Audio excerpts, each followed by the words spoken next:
બીજા સ્કંદમાં સુખદેવજી બોલવાનો પ્રારંભ કરે છે. શ્રીનાથજી બાવાની કંદરામાં ઉપર જોશો ને તો સુખનું ચિહ્ન છે, પોપટનું ચિહ્ન છે. અને જ્યારે તમે પોપટના સુખના ચિહ્નના ઝાંકી કરો છો ત્યારે દ્વિતીય સ્કંદનું ફળ તમને પ્રાપ્ત થાય. શ્રીનાથજીની કંદરામાં એક મુનિ બેઠા છે અને એ છે તૃતીય સ્કંદના કપિલ ભગવાન. જ્યારે એમની ઝાંકી કરો ત્યારે તમને તૃતીય સ્કંદનું ફળ મળે છે. શ્રીનાથજીની કંદરામાં બે મુનિઓ બિરાજમાન છે. જ્યારે એની ઝાંકી કરો ત્યારે ચોથું સ્કંદ નર અને નારાયણની કથા આવે છે, તમને ચોથા સ્કંદનું ફળ પ્રાપ્ત થાય છે. શ્રીનાથજીની કંદરાની ઝાંકી કરો તો એમાં એક ઘેટાનું ચિહ્ન છે, મેષનું ચિહ્ન છે. અને પંચમ સ્કંદ એ કાલ ગણના છે. 12 રાશિમાંની પહેલી રાશિ એ મેષ છે. અને જ્યારે મેષનું ચિહ્નનું દર્શન કરો તો ભાગવતજીના 5મા સ્કંદનું તમને ફળ પ્રાપ્ત થાય. શ્રીનાથજીની કંદરામાં બે ગાયના દર્શન થાય છે. એક ગાય છે, એક વાછરડું છે. એ છે છઠ્ઠો સ્કંદ પુષ્ટિ લીલા. વાછરડું દૂધ પીતું જાય ને માને લાત મારતું જાય, છતાંય માં દૂધ પીવડાવવાનું બંધ નથી કરતી. આ તો પ્રભુની પુષ્ટિ છે. અને જ્યારે એના દર્શન કરો છો ત્યારે છઠ્ઠા સ્કંદનું ફળ મળે. શ્રીનાથજીની કંદરામાં નરસિંહ ભગવાનનું ચિહ્ન છે. એ છે સપ્તમ સ્કંદના પ્રતીક રૂપે. અને જ્યારે નરસિંહ ભગવાનના કંદરામાં દર્શન કરો ત્યારે ભાગવતજીના 7મા સ્કંદનું ફળ તમને મળે.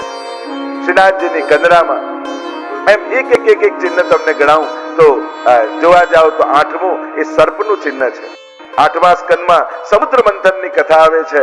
વાસુકી નાગને દોરડું બનાવ્યું, મંદરાચલ પર્વતને લઈને સમુદ્ર મંથન પ્રારંભ કર્યો. તો જ્યારે સર્પના દર્શન કરો 8મા સ્કંદનું ફળ મળે. શ્રીનાથજીની કંદરામાં મોરનું ચિહ્ન છે અને એ છે નિષ્કામ ભક્તો. 9મા સ્કંદની કથા એ ઈશાનું કથા છે, ઈશસ્ય અનુગામીનામ કથા. અને જ્યારે મોરના ચિહ્નનું દર્શન કરો ત્યારે 9મા સ્કંદનું ફળ મળે. સાક્ષાત મધ્યમાં વિરાજતા ઠાકોરજી એ 10મો સ્કંદ છે. શ્રીનાથજીને ફરતે એક સર્પ છે. જ્યારે એની ઝાંકી કરો છો ત્યારે એમ કહેવાય કે સમય થાય અને સર્પ જો કાચળી ત્યાગે નહીં તો એ આંધળો બની જાય. એ છે મુક્તિ લીલા એકાદશ સ્કંદ. મોનું મરવું એ તો મુક્તિ છે. અને 12મો સ્કંદ એ શ્રીનાથજી બાબાનો કંદરામાં રહેલો ઊંચો હાથ. અને જ્યારે એની ઝાંકી કરો છો તો 12મા સ્કંદનું ફળ તમને મળે છે.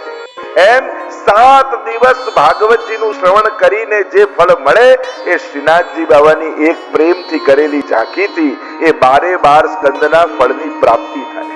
એવો મહિમા શ્રીનાથજીના સ્વરૂપનો. ભાગવતજી એ સાક્ષાત શ્રીનાથજી બાબાનું વાંગમય રૂપ, શબ્દમય રૂપ છે. કારણ કે જેવા જેવા અસુરો થયા એવા ભગવાનના અવતાર થયા. હિરણ્યકશિપુને મારવો છે તો ભગવાન નરસિંહ બની ગયા. હિરણ્યાક્ષને મારવો છે તો ભગવાન વરાહ બની ગયા. તો પ્રશ્ન થયો તો ભાગવત રૂપે ભગવાનને કેમ પ્રગટ થવું પડ્યું? આ વાણીમય રૂપ કેમ ધારણ કરવું પડ્યું? તો કે અહીંયા અસુર પણ શબ્દમય છે, અસુર વાણીમય છે, શબ્દમય છે, એટલે ભગવાને પણ શબ્દ રૂપ ધારણ કરવું પડ્યું. તો કે અહીંયા અસુર કયો શબ્દમય? તો કે પરીક્ષિત રાજાને લાગેલો શ્રાપ. 7મા દિવસે મૃત્યુ થશે. અહીંયા અસુર કોણ છે? શ્રાપ. શ્રાપ કેવો છે? શબ્દમય. તો ભગવાને પણ એ શ્રાપને નિરસન કરી અને ભગવત કૃપાની પ્રાપ્તિ કરાવવા માટે, જીવનો પરીક્ષિત મહારાજનો ઉદ્ધાર કરવા માટે ભગવાને પણ વાણીમય અવતાર લીધો. અને વાણીમય અવતારનું નામ છે શ્રીમદ ભાગવત. અને ભાગવતમાં એવી કથા આવે છે કે ભગવાન જ્યારે સ્વધામ પધારી રહ્યા છે અને સ્વધામ પધારે છે ત્યારે ઉદ્ધવજી પ્રશ્ન કરે છે કે પ્રભુ, જ્યારે આ પ્રગટ સ્વરૂપે આ ભૂતલ પર ન હો ત્યારે અમને આપનો અનુભવ કઈ રીતે થાય? આપ જો પધારી રહ્યા છો આ ભૂતલનો ત્યાગ કરીને તો અમે આપનો અનુભવ કઈ રીતે કરીશું? અને ત્યારે ભાગવત એમ લખે છે કે પ્રભુએ પોતાનું સમગ્ર તેજ શ્રીમદ ભાગવતમાં પધરાવ્યું. અને પછી ભગવાન સુધામ પધાર્યા અને આજ્ઞા કરી કે હે ઉદ્ધવ, જ્યારે હું પ્રગટ રૂપે ભૂતલ પર ન હોઉં ત્યારે ભાગવતમાં મારું સમગ્ર તેજ સમાહિત છે. અને જે ભાગવતનો આશ્રય કરશે એને સાક્ષાત મારો અનુભવ થશે. આ ભૂતલ પર પ્રગટ રૂપે ભાગવતમાં ભગવાન બિરાજમાન છે. એવી કથા ભાગવતમાં છે. તો એવા શ્રીમદ ભાગવતનું મહાત્મ્યનું દર્શન આપણે કરી રહ્યા છીએ. અને દર્શન કરતા ગઈકાલે મહાત્માની કથામાં પ્રવેશ કર્યો હતો. પદ્મ પુરાણાંતર્ગત 6 અધ્યાય મહાત્માના દર્શન આપણે કરી રહ્યા હતા. પ્રભુના સ્વરૂપ, સામર્થ્ય અને સ્વભાવનો પરિચય ગઈકાલે મેળવ્યો. સુખદેવજીની વંદના કરી. સર્વભૂત હૃદયમ મુનિમાનતોસ્મિ. જેને કણ કણમાં કૃષ્ણનો અનુભવ છે એવા સુખદેવજીને વંદન કર્યા. આગળ નૈમિષારણ્યમાં આપણી કથા ગઈ. ત્યાં 88,000 ઋષિઓ 1000 વર્ષ સુધી ચાલે એવો યજ્ઞ આદરીને બેઠા છે અને મધ્યમાં જ્યારે સમય બચે છે ત્યારે સૂતજીને બોલાવ્યા છે, ઉપર આસન પર બિરાજમાન કર્યા, પ્રશ્નો કર્યા છે. વૈષ્ણવને વિવેકની પ્રાપ્તિ કઈ રીતે થાય? ભક્તિ, જ્ઞાન અને વૈરાગ્યથી પ્રાપ્ત થનારા વિવેકની વૃદ્ધિ અમારા જીવનમાં કેમ થાય એ અમને બતાવો. કારણ કે એક વસ્તુ સહજ છે, ગમે તેટલું સામર્થ્ય અને સગવડતા જીવનમાં આવશે પણ વાપરવાનો વિવેક જો નહીં સમજો ને તો એ જ પ્રાપ્ત કરેલી વસ્તુ વ્યવસ્થાઓ આપણા પતનનું કારણ બની જશે. અને એટલે વ્યક્તિની અંદર વિવેક આવવો નિતાંત આવશ્યક. અને એ વિવેક શ્રીમદ ભાગવત આપે છે. આગળ પ્રશ્ન કર્યો, જીવ આસુરી વૃત્તિ વાળો થયો છે, એનાથી મુક્ત થવાનો ઉપાય શું? ક્લેશાક્રાંતસ્ય તસ્યૈવ શોધનેં કિમ પરાયણમ. જીવ ક્લેશથી આક્રાંત થયો. આ કલીનો યુગ એટલે શું છે? કલહનો યુગ. માણસને કલહ ગમવા લાગ્યો છે, ક્લેશ ગમવા લાગ્યો છે. અને આજે ઘરે ઘરે કલહ દેખાયા છે. આજ કળયુગ છે. જ્યાં કલયુગ કહેવાય છે કળનો યુગ છે, આ બળનો યુગ નથી. હવે દરેક કામ કઢાવવા માટેની કળ આવડવી જોઈએ. જૂનો સમય બળનો યુગ હતો એટલે દરેક વસ્તુમાં બળ પ્રયોગ થતો. લોટ દળવું હોય તો કલાક ઘંટી દળો ત્યારે લોટ મળે. અત્યારે તો એક સ્વિચ પાડો એટલે લોટ તૈયાર. કપડા ધોવા હતા પહેલા તો છેક પાદરે જઈને ત્યાં તળાવ કિનારે કપડા ધોઈને પાછા કેટલા કલાકે આવે. દરેકમાં બળ. અને કળયુગમાં દરેકમાં કળ છે. એટલે હવે તમારી વાત બીજાને સમજાવવા માટે બળનો ઉપયોગ કરો તો નહીં થાય, કળનો ઉપયોગ કરવો પડશે. ઘરે પણ બાળકોને આંખ કાઢીને કહેવા જશો ને તો નહીં સાંભળે, પણ આંખમાંથી આંસુ પાડીને કહેશો ને તો બધા તમારી વાત સ્વીકારી લેશે. કળનો યુગ છે, કળીનો યુગ છે. દરેકના હૃદય પીડાયેલા છે કળીની જેમ. પણ ભાગવત રૂપી સૂર્યનો ઉદય થાય ને તો આ કળી ખીલીને ફૂલ થઈ જશે, પ્રભુને લાયક થઈ જશે. અત્યારના સમયની તકલીફ વ્યવસ્થાઓની સગવડતાઓની નથી, સાધનોની નથી. કલયુગની તકલીફ એ છે, આજે ભૂખ્યાને અન્ન આપનારા ઘણા છે, બીમારને દવા આપનારા ઘણા છે, ઉઘાડાને કપડા આપનારા ઘણા છે, પણ કોઈ સુખીને જોઈને સુખી થનારા કેટલા દુનિયા. આજે માણસ કોઈનું સુખ નથી જોઈ શકતો, કોઈની પ્રગતિ નથી જોઈ શકતો, કોઈનો વિકાસ નથી જોઈ શકતો. માણસનું મન નાનું થઈ ગયું. ગમે તેટલો સામર્થ્યવાન કેમ ન હોય, મન નાનું થયું એટલે જરૂર નથી કે એના જીવનમાં અભાવ હોય. એના જીવનમાં બધી જ વ્યવસ્થા હોય, સુવિધા હોય, સગવડતા હોય, સામર્થ્ય હોય.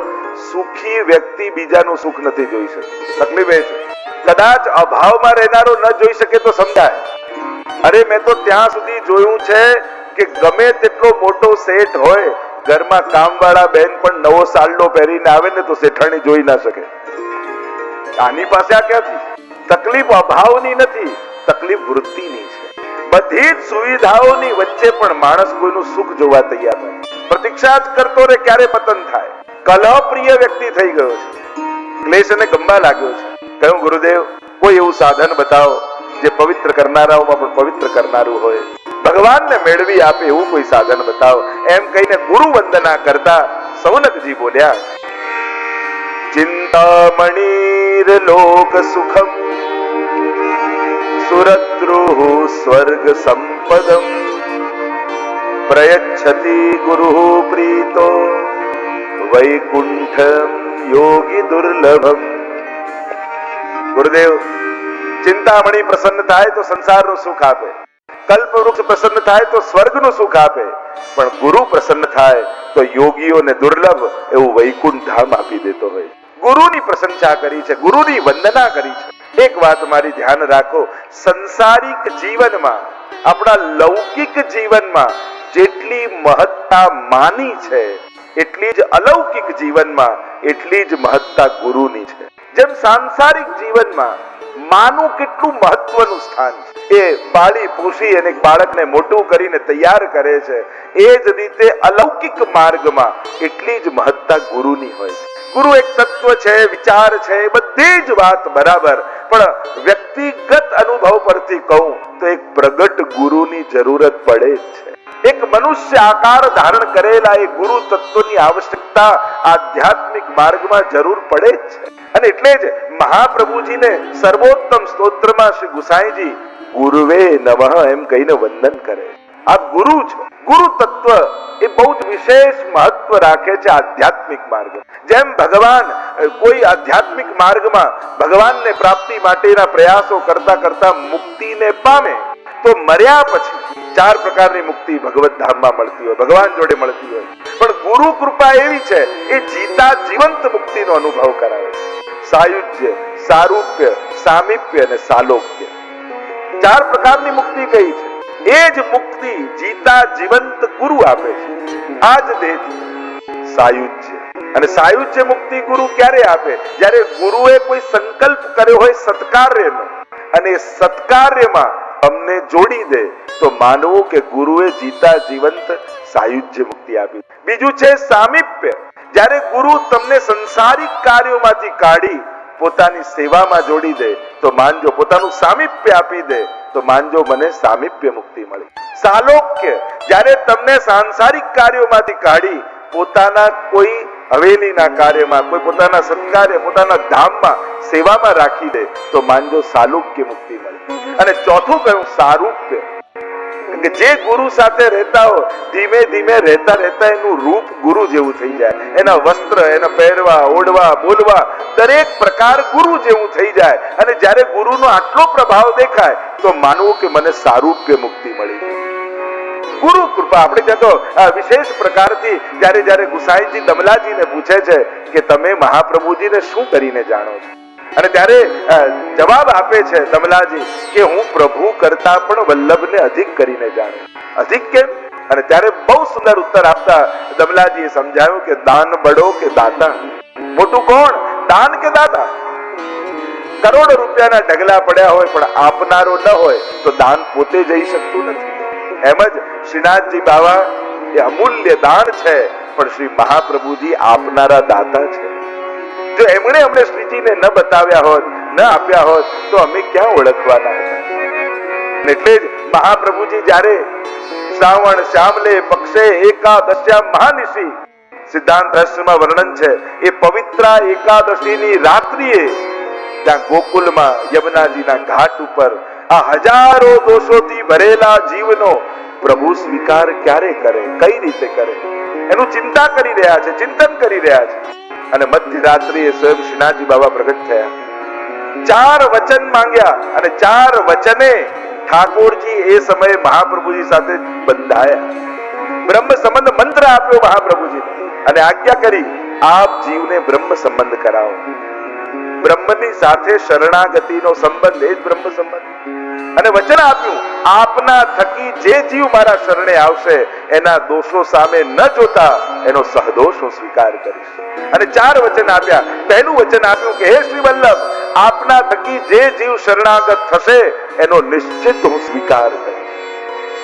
અને એટલા માટે જો તમારું બ્રહ્મ સંબંધ થયું છે, ઠાકોરજીના શરણાગત તમે થયા છો, તો ક્યારે પણ તમારી શરણાગતિ અને તમારી દીક્ષા પ્રત્યે ક્યારે પણ શંકા ન કરતા. હું તો નાનો હતો, મને તો ભાન નહોતું, મને કોઈ જ્ઞાન નહોતું, મેં બ્રહ્મ સંબંધ લઈ લીધું. તમને ભાન નહોતું, પણ જેને સંબંધ જોડ્યો ને એ ઠાકોરજીને તો ભાન હતું. તમને જ્યારે શરણાગત લીધા ત્યારે ઠાકોરજી આપેલું વચન ક્યારે છોડતા નથી. એટલે ક્યારે પણ તમે શરણાગતિ પ્રત્યે શંકા ન કરતા, તમારી દીક્ષા પ્રત્યે શંકા ન કરતા, તમારા સંબંધ પ્રત્યે શંકા ન કરતા.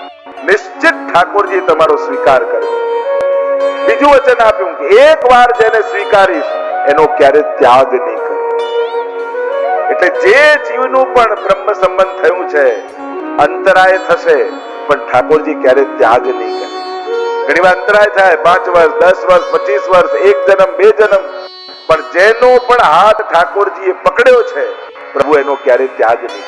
આપણે જ્યાં રામાનંદ પંડિતની વાર્તા આવે છે ને, એનાથી વૈષ્ણવનો અપરાધ થયો, મહાપ્રભુજીએ ત્યાગ કર્યો. એવા અવધૂત દશામાં રહેવા લાગ્યા, અને મારાથી ગુરુ અપરાધ થઈ ગયો. અને જલેબી લીધી, શ્રીનાથજી બાવાને મનોમન ભોગ ધર્યો, અને ત્યાં શૃંગાર કરી રહ્યા છે મહાપ્રભુજી. અને શ્રીનાથજીના મુખમાં જલેબીનો ટુકડો દેખાયો. પૂછ્યું બાવા કોની સામગ્રી આરોગ્યા? કે આપના સેવક રામાનંદ.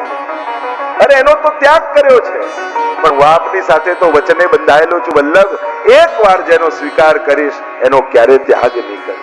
કારણ કે એ જીવ આપના થકી મારા શરણમાં આવ્યો. આ ગુરુનું બળ છે, આ શ્રી વલ્લભની તાકાત છે. જેના શરણાગતિ વલ્લભ થકી થઈ છે, શ્રીનાથજીએ વચન આપ્યું છે એનો ક્યારે ત્યાગ નહીં કર્યો. ત્રીજું વચન આપ્યું, આપ જેના માથે પુષ્ટાવીને મને પધરાવી દેશો ત્યાં સદાય હું પ્રગટ સ્વરૂપે બિરાજીશ. અને એટલે આપણે ત્યાં જયારે ઠાકોરજી પધરાવીએ છે ત્યારે એક ક્રમ આપણે ત્યાં હોય છે. ઠાકોરજી પુષ્ટાવાનું વિધાન છે. એમાં આવિર્ભાવ, સાધારણ ભાષામાં કહું તો પ્રાણ પ્રતિષ્ઠા જેને કહેતા હોઈએ છીએ. અહીંયા પ્રાણ પ્રતિષ્ઠા નથી, અહીંયા ભાવ પ્રતિષ્ઠા છે. એટલે એને કહીએ છીએ પુષ્ટાવવા. અને જ્યારે પુષ્ટાવીને ઠાકોરજી તમારે ત્યાં બિરાજે છે ત્યારે એમાં ક્યારે પણ શંકા ન કરતા કે આ સાક્ષાત છે કે નહીં, આ મારી સેવા સ્વીકારતા હશે કે નહીં, હું સેવા કરું છું એ પોતે જાણતા હશે કે નહીં, ક્યારે પણ શંકા ન કરતા. કારણ કે તમારે ત્યાં પુષ્ટાઈને બિરાજ્યા છે તો એ સાક્ષાત ઠાકોરજી છે. ક્યારે પણ એવી શંકા નહીં કરે. અને ચોથું વચન આપ્યું, આપની કાનીથી હે મહાપ્રભુજી જે કાંઈ પણ મને ભોગ ધરશે એ હું સાક્ષાત આરોગીશ.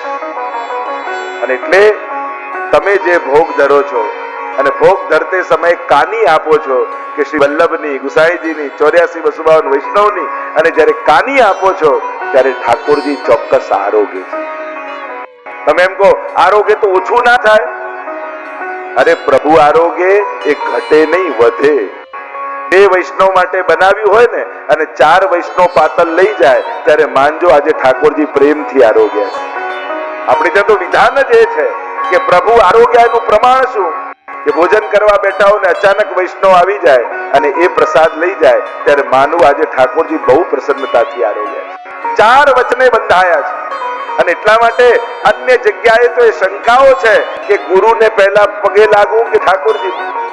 કોને પહેલા પગે લાગવું, ગુરુને કે પ્રભુને? પુષ્ટિ માર્ગમાં તો કહ્યું યેહી તેહી તેહી એહી કછું ન સંદેહ. અહીંયા તો મહાપ્રભુજીને જોઈએ તો એમના રોમ રોમમાં શ્રીનાથજી દેખાય અને શ્રીનાથજીને જોઈએ તો એમના મુખારવિંદમાં શ્રી વલ્લભના દર્શન થાય. અહીંયા તો ભેદ છે જ નહીં. સૂર કહા કહે વિવિધ આધરો બિના મોલ કે છે. અને એટલા માટે આધ્યાત્મિક માર્ગમાં અને એમાં પણ જ્યારે પુષ્ટિ માર્ગમાં આપણા સર્વના આદિ ગુરુ તો શ્રી મહાપ્રભુજી જ છે. અને એ મહાપ્રભુજી જેના થકી તમને અનુભવ થતા હોય એ કોઈ વલ્લભ કુલના શરણે જઈ એમની આજ્ઞામાં રહી, મહાપ્રભુજીની આજ્ઞામાં રહી અને જ્યારે તમે ભગવત સેવામાં જોડાઓ છો ત્યારે નિશ્ચિત ઠાકોરજીની કૃપાના અધિકારી થાઓ. કારણ કે ગુરુ સેવા એના ચરણોમાં બેઠા રહેવાથી નથી, એની આજ્ઞામાં ચાલવાથી ગુરુ સેવા થાય છે. આપણે કહીએ ગુરુનું સાનિધ્ય, ગુરુનું સાનિધ્ય, ગુરુનું સાનિધ્ય એટલે કે એની પાસે બેઠા રહેવાથી નહીં, તમે જ્યાં છો, જ્યાં જીવી રહ્યા છો ત્યાં એની આજ્ઞામાં જીવો છો તો તમે એના સાનિધ્યમાં જ. કારણ કે ગુરુ ક્યારે પણ દીવાર નથી બનતો, ગુરુ હંમેશા દ્વાર બને છે.